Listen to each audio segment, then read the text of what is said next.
Hello दोस्तों, स्वागत है आप सभी का। मैं मुकेश यानी। आज हम लोग क्वेश्चन नंबर 5 करने वाले थे। एक पॉइंट देकर क्वेश्चन नंबर 5।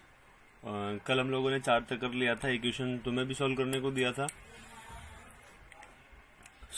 आज का सवाल है, यूक्लिड विभाजन प्रमेय का प्रयोग करके दर्शाइए कि किसी धनात्मक पूर्णांक का घन 9m 9m+1 9m+8 इस रूप का होता है।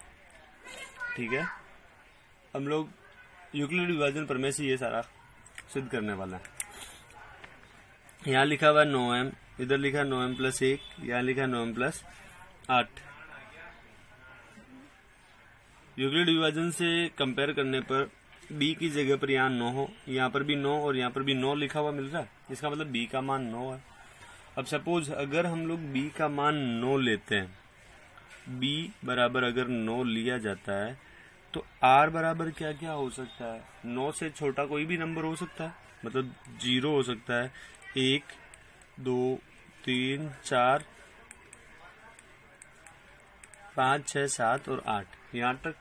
तो हमें इतने सारे नंबर रखने पड़ेंगे भाई। अब तक हम लोगों ने जो सवाल किए थे उसमें r के जो जो मान हो रहे थे पॉसिबल, वो सारे मान हम लोगों ने रख के देखे थे। यहाँ r के मान इतने सारे होंगे तो ये सारे मान रख के देखेंगे। इससे अच्छा हम लोग ये करें, क्योंकि हमें वैसे भी यहाँ घन करवाना है जो भी मान आएगा b का। तो ऐसा करते हैं, हम लोग b का मान यहाँ 9 ना लेकर b का मान 3 ले लेंगे और 3 के घन में 9 आ जाएगा कहीं ना कहीं।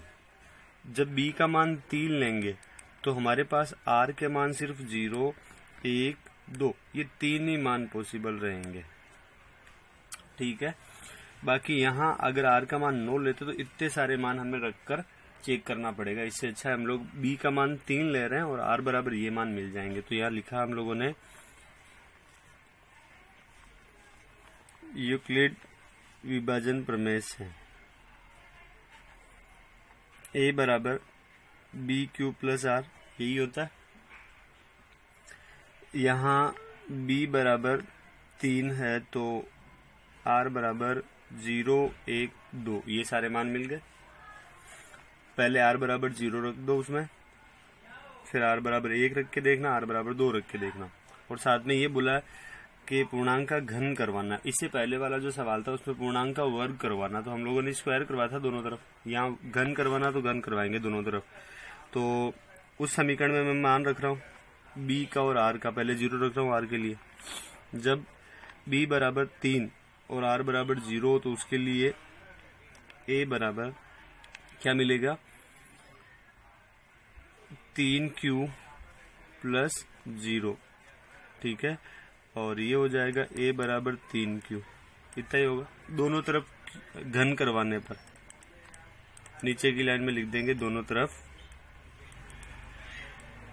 घन करवाने पर। तो इधर घन हुआ तो ये a³, इधर घन होगा तो पूरे का ही घन होगा, होल क्यूब जिसे बोलते हैं। तो 3 की घात 3, 3 गुणा 3 गुणा 3 ऐसे करके निकालेंगे 27, और q की घात 3, q की घात 3 को वही रहने दिया। कल भी हम लोगों ने पढ़ा था कि हमें जो लाना है वो हमारे ध्यान में होना चाहिए। 9m लाना है हमें, तो 27 q की घात 3 को हम लोग लिख सकते हैं 9 गुणा 3 q की घात 3। देखो 9 तो आया हुआ है, सिर्फ m लाना है, तो इस पूरे पोर्शन को हम लोग क्या मान लेंगे? m। तो यहाँ लिख देना, माना 3 q की घात 3 बराबर में m। तो ये जो हमें सिद्ध करना था a की घात 3 बराबर 9, और इसे हम लोग m मान चुके हैं तो m। ये पहला तो ये सिद्ध हो जाएगा ऐसे।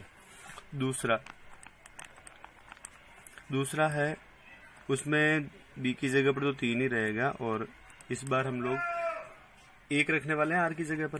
क्यूब करवाना दोनों तरफ, तो यहाँ लिखा दोनों तरफ घन करवाने पर। ठीक है, तो दोनों तरफ जब घन करवाया तो ये हो जाएगा a की घात 3 और इधर होल क्यूब। ठीक है, ये होल क्यूब करवाया। इधर जो है वो होल क्यूब का फॉर्मूला बन रहा है, कौन सा? a + b का क्यूब वाला। और वो फॉर्मूला होता क्या है? a³ + b³ + 3ab और ब्रैकेट के अंदर a प्लस बी। ठीक है, इसमें मान रख दो, a की जगह पर 3q और b की जगह पर 1 रखना है। तो मान मैं रख रहा हूँ a की जगह पर 3q और 3q का घन कितना हो जाएगा 27q की घात 3 प्लस b क्यूब की जगह 1 और 1 का क्यूब करवाएंगे प्लस 3 गुणा a की जगह पर 3q रखना है और b की जगह पर 1 रखना है। फिर अंदर ब्रैकेट के अंदर a की जगह 3q प्लस b की जगह पर 1। इतना कर देने के बाद ये हो जाएगा 27q की घात 3, 1 का क्यूब 1 ही रहेगा प्लस 3 गुणा 3 9q, ब्रैकेट के अंदर है 3q प्लस 1। अब इस 9q को अंदर भेज दो तो ये हो जाएगा 27q प्लस 1 प्लस जब अंदर गुणा करवाओगे तो ये हो जाएगा 27q गुणा होकर q की घात 2 प्लस 9q का 1 से करवाओगे तो 9q। इतना मिला। अब इस 1 को मैं पीछे भेज रहा हूँ, इस 1 को सिर्फ पीछे ले रहा हूँ, बाकी सारी चीजें अपनी जगह पर ही है। 27q वो अचर पद है तो मैं उसे पीछे लिख रहा हूँ बस। 27q की घात 2 प्लस 9q और वो प्लस का 1। इन तीनों में 9 कॉमन आ रहा है तो इन तीनों में मैंने 9 कॉमन लेकर लिखा।